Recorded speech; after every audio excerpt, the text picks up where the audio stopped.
Hey everyone, it's time for an inside look. Let's go to the park!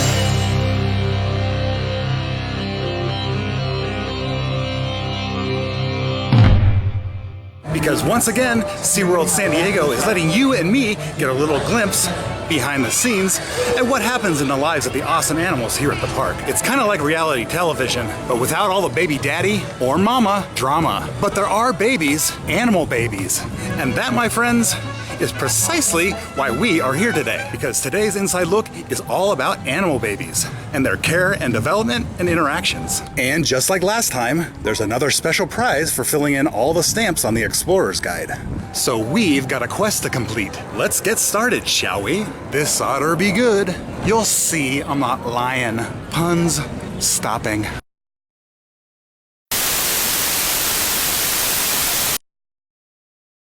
Let's go.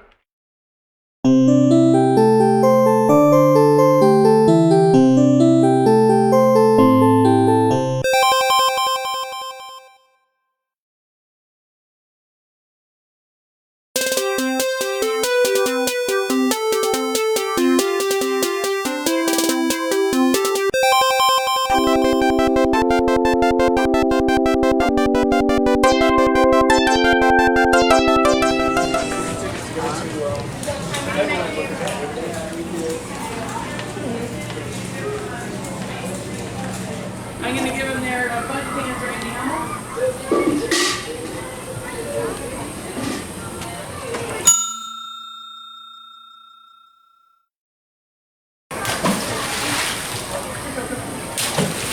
So what they're going to do is they're going to try and thaw on that big sheet of ice and then get at the food. There's shrimp and clams in there. So Coco's the darker one. She has a gray head. Hi, Coco. And then Mocha has what's called grizzling. And grizzling is where their fur lightens up. So these otters were found along the Central California coastline. And were first taken to Monterey Bay Aquarium to be stabilized. And then once they were stabilized, they were it was determined that they were deemed non-releasable to go back out to the wild. In Mocha's case, she had lesions in her mouth. In Coco's case, she had lesions on her body. And then Fish and Wildlife did not want that going back out to the general population. But they obviously outgrew the lesions. So once they're adults, they can qualify to become surrogates. And as a surrogate, they can help raise a pup that can be reintroduced back out into the wild. So the surrogate program is ongoing up at Monterey Bay Aquarium. They started that surrogate program in 2001, and they have been able to reintroduce 60 animals back out into the wild. So we are going to become a satellite facility for that program. They are going to send us stranded pup, and then we'll take one of our females and we'll pair them and put them in a secluded pool, and then 6 months later send that animal back up to Monterey Bay Aquarium where they can reintroduce them back off our coast. These animals are found just south of San Francisco Bay and just north of Santa Barbara. That's where their primary range is. The reintroduction program has been reintroducing them to Elkhorn Slough, which is in Moss Landing in Monterey Bay. You know, I don't think it gets much more adorable than that, but we're gonna see anyways. Just keep watching, because I just know that there's more to adore in store, for sure. Puns? Continuing. Moving on. Because right now, it's time to go see Jody Westberg at the Mission Bay Theater and hear about some of her experiences with animal babies and rescue and research and conservation. Now, if you remember her from Sea Rescue, the Wildlife Docs, or Beach Patrol San Diego, that's because she's been on all 3 shows. You have a good memory.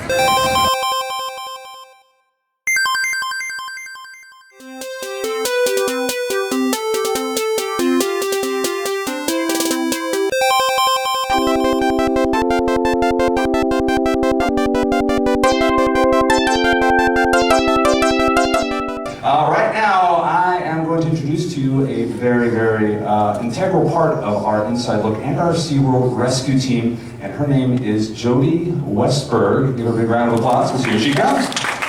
My name is Jody, and I've worked here in the park for 24 years. My first introduction to the animal rescue program and the first baby I was ever a part of rehabilitating was a history-making one. And that was the rehabilitation and the return of JJ the gray whale. When she was returned back to the wild, she was 30 feet long and 18,000 pounds. Now the goal of the rescue program is to 110% rescue the animals, rehabilitate them, just to let you guys know that Flipper healed and he got returned back to the wild, and return them back to the wild. Like, it's not just about saving that one whale, that one turtle, that one bird. We want to save the entire species and the ecosystem they live in. SeaWorld has been rescuing animals since the day it opened in 1964, so for 55 years. Most of what we rescue are malnourished, emaciated pups or chicks. Some of them have a hard time making it on their own and figuring out, as far as the animals are concerned, finding a food source and foraging. So they have the tools in their toolbox. We just have to help them open up that toolbox so we can get them returned back out to the wild where they can thrive. Okay, these are some animals we've rescued too. Do you guys see that guy on the top with the rubber gasket around his face? That rubber gasket kept slipping and he was coming and going. We were able to rescue him. Now one of my teammates has that gasket hanging in her bedroom as a reminder to live her life more eco-friendly. Do you guys see this guy down here? This is Oscar. He's a local animal that was coming and going from the G Street Pier, and unfortunately he got accidentally gaffed off of a fishing boat. So we got him, we rescued him. We only had him in-house for rehabilitation about a week. You can still see Oscar to this day down at the G Street Pier. Some of the hardest animals for us, or most difficult, are the ones that we rescue. The only reason we're rescuing them is what we call due to human interaction, or they have stranded due to something we have done or caused as humans.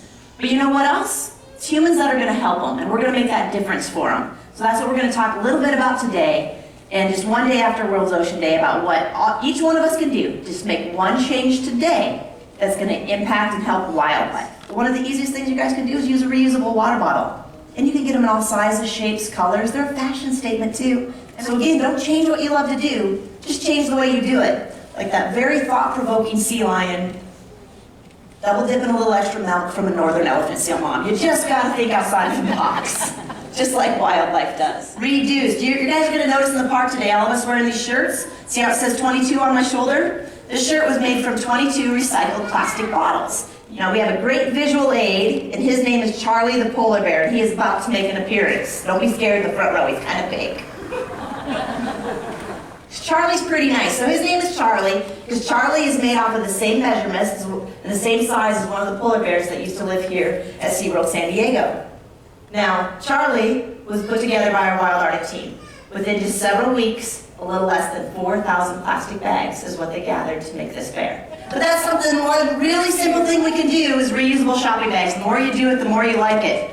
At your house, you guys can take either just a brick, or you can find some river rocks locally. Take these and put them in the back of the tank of your toilet. It displaces a lot of room, and every time you guys flush your toilet, you're saving a gallon of water. So we're gonna reduce, reuse, recycle. We do not recycle sea lions. I put that picture up there and I started cracking up. I'm like, it looks like we recycle sea lions. Those are 4 sea lion pups from last year that were orphaned, that we rescued and we're hand raising. And if you go, let's just say go to the Sea Lion and Otter Stadium inside look today, okay? Now that was really informative. That woman has really helped a lot of animals.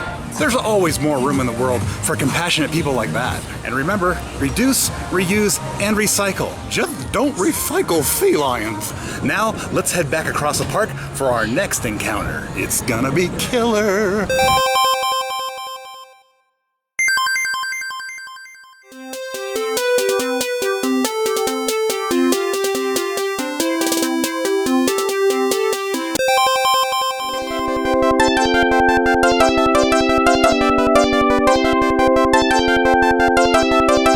SeaWorld San Diego is proud to have had 7 calves born right here. So let's take you all back to 1988, when the very first killer whale was born right here at SeaWorld San Diego.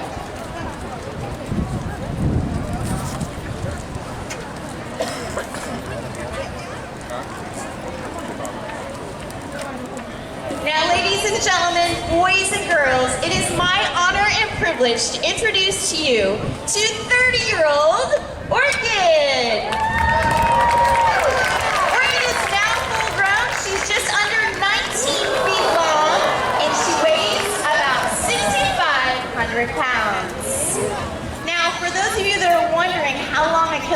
pregnant for, it's anywhere from about 17 to 18 months.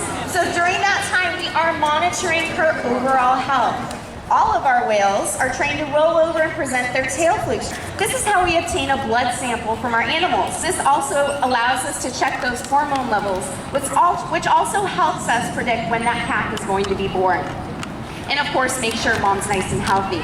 So when a baby is nursing, they're actually going to be bumping along the mom's stomach towards those mammary slits, which run on the ventral side or their underside.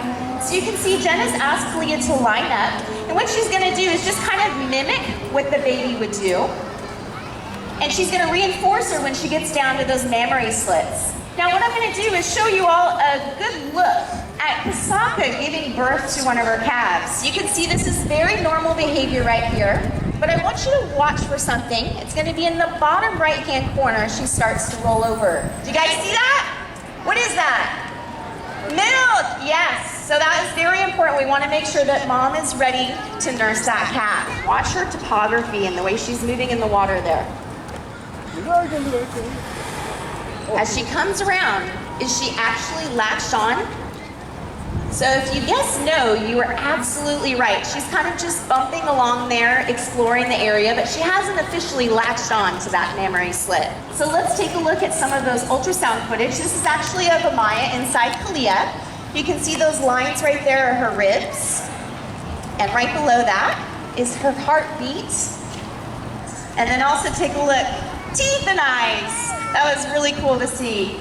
So number one, we need to prepare our staff. We are actually here 24 hours a day for several months monitoring this brand new baby. Well, ladies and gentlemen, boys and girls, we really hope you have learned something here about not only our animal babies, but our incredible mothers. Have a wonderful day here at SeaWorld. You know, the miracle of life looks pretty miraculous on the infinity screen.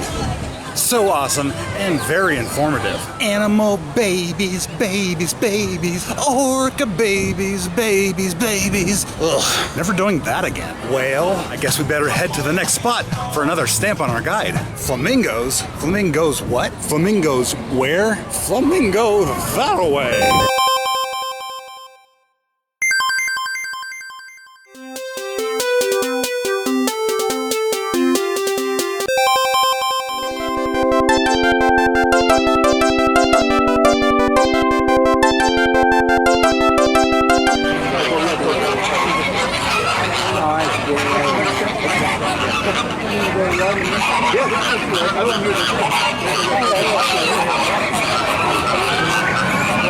So what we're going to talk about today is I'm going to do a little bit of Flamingo. That's how we take care of our huge Flamingo class.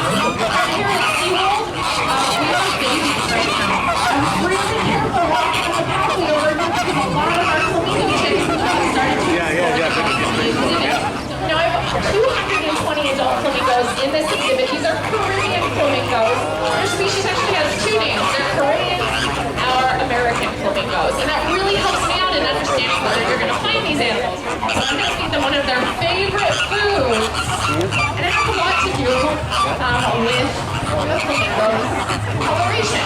Flamingos love shrimp. Guys, I want you to watch them while they're eating.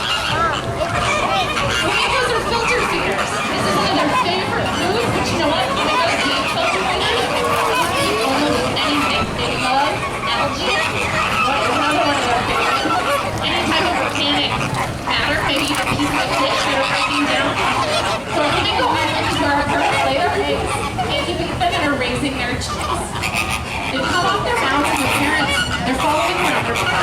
Flamingos are really special because they're birds, and what they produce is milky substance. We call it crop milk, but don't be confused. These are definitely birds, they're not mammals. They produce this substance based on what they consume on the food they eat to then go ahead and feed their babies.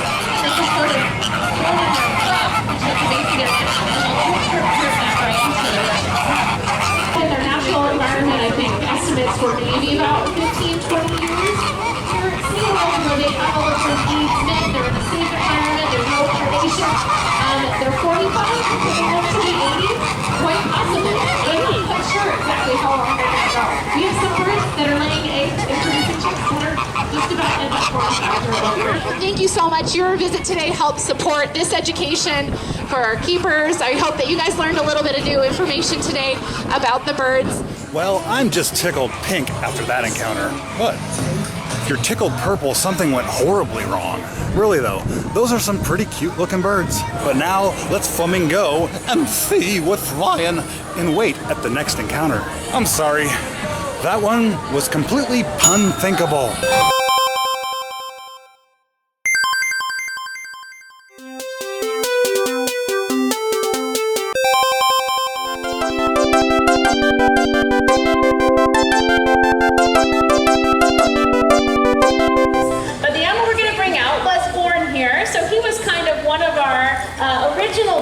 That we have at the show.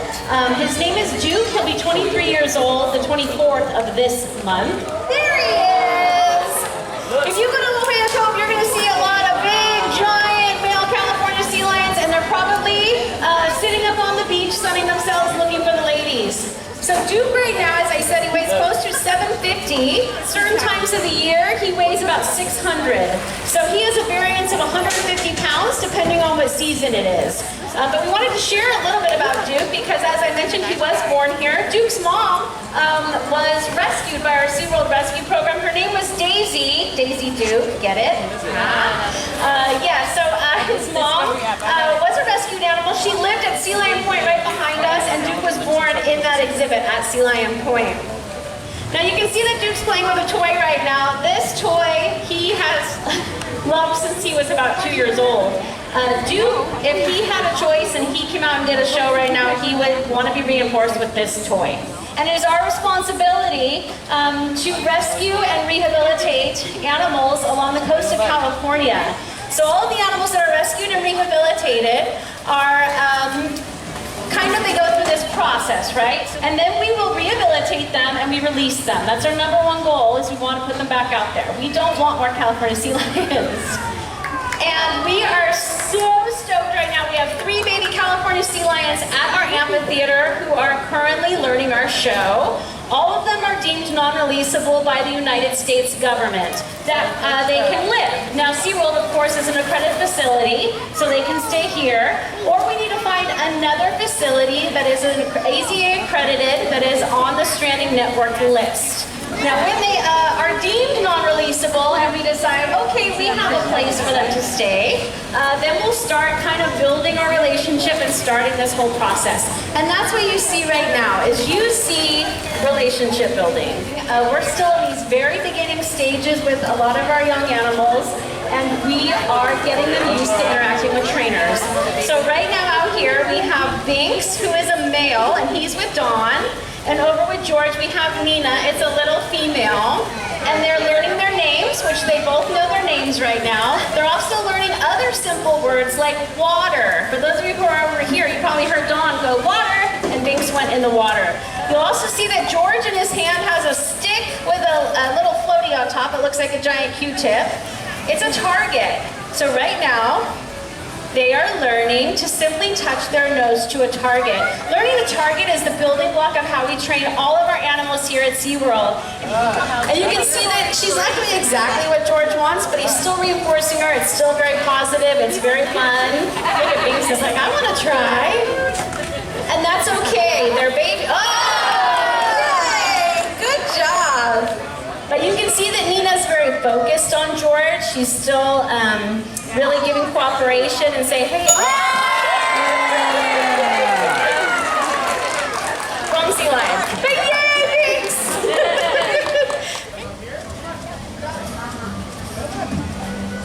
She's like, I'll go around. So that's how they train those little guys. And gals. They're so smart. And the humans are pretty intelligent too. But speaking of intelligent, let's go visit some of our brainy friends over at the Dolphin Amphitheater.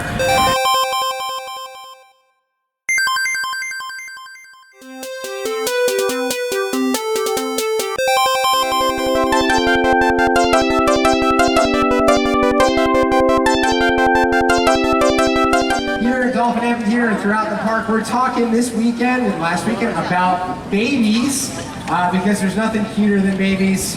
especially baby dolphins. And you guys are all going to get a treat today because you're going to get a little up-close look at the newest member of our family here at Dolphin Amphitheater, little baby Blue. He's just 7 months old. Our oldest is 40 years old. Her name is Sandy, and she's had 6 calves born throughout our SeaWorld parks. And there's a variety of different ways that we can determine that a dolphin is pregnant. First off is, we will do regular ultrasounds on these, and sometimes it's just a regular monthly ultrasound. We're not necessarily looking to see if they're pregnant. A second method that we can use is we can actually test their urine. And what we'll do with these guys is we can either sit down on the ledge of the pool, roll them over, belly up, and we have trained them to basically urinate, and we can collect it with a pipette or a syringe. And then the last way is we can take a blood sample from these guys. Now, all of our dolphins here at SeaWorld are trained on voluntary bloods, and basically what happens is we ask them to give us their tail flukes, the tail. We sit with them, basically their tail flukes sitting on our laps. We cannot restrain these guys. We wouldn't want to do that. We want it to be a positive experience. And also they're way too strong for that. And then we can test that blood here to determine again if they're pregnant. A couple days before they have those babies, that body temperature is going to drop significantly, 2-3 degrees, maybe even more. And around then, we will kind of start to figure out exactly when that baby's coming, because we'll see the pre-labor behaviors. Now, Blue here was born on November 5th of last year. So what the trainers are doing is they're going to call the dolphins out here, and if they come out, we're probably going to close the door. I know Blue is probably back there looking at some of the other dolphins in the other pools right now. So it looks like baby's a bit of a handful back there. Okay, we're going to bring out Lanakai for right now. Lanakai was born here just over 5 years ago. Everybody kind of wants to know, well, how does baby nurse underwater? And what they'll actually do is they can roll their tongue in kind of like a little bit of a tube. And underwater, while they're swimming, mom will actually inject milk into their mouth, and that's how they're going to drink. After a few months, we'll start introducing fish to the baby. They don't always eat it, but oftentimes they'll just start playing with that fish. But eventually we watch them and they start eating. So anywhere from about 18 months to 3 years, we'll no longer see nursing with these guys. And again, kind of the dolphins want to be out here, it's sort of their choice. If they don't, it's also their choice. Okay, so that didn't go quite according to plan. But it's like the trainer said, they don't force the animals to do anything that they don't want to do. So if baby Blue and the rest of the dolphins don't want to come out and say hi, they don't have to. Okay, now that we have all of our stamps, it's time to turn in our guide and collect our reward.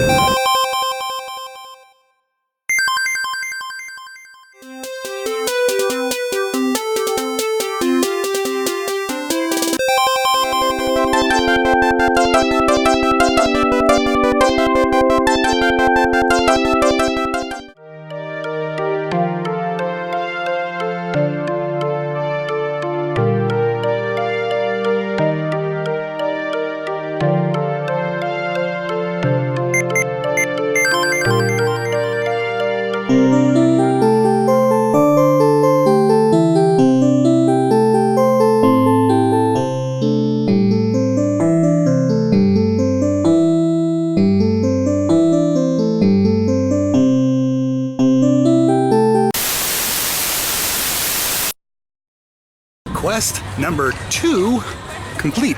We're really good at this game.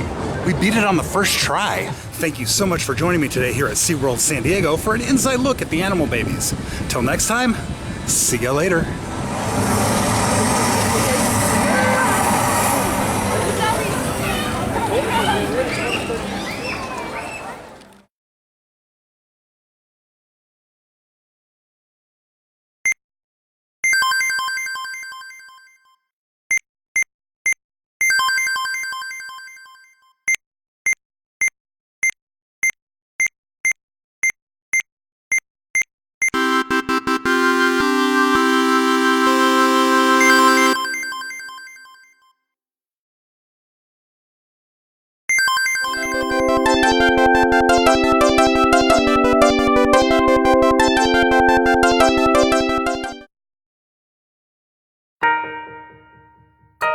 Oh,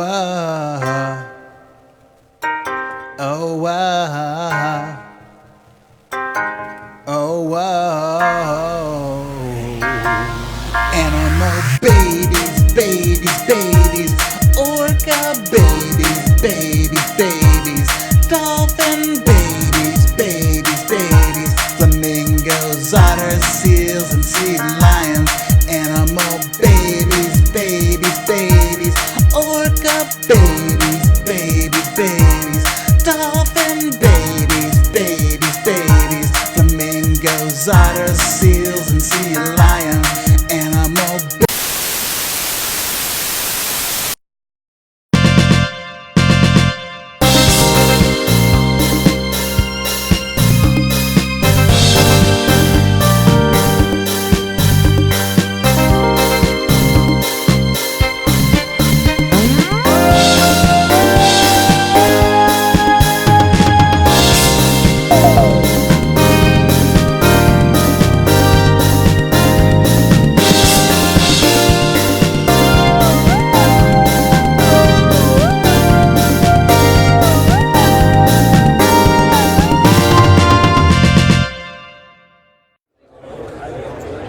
Hey, quiet.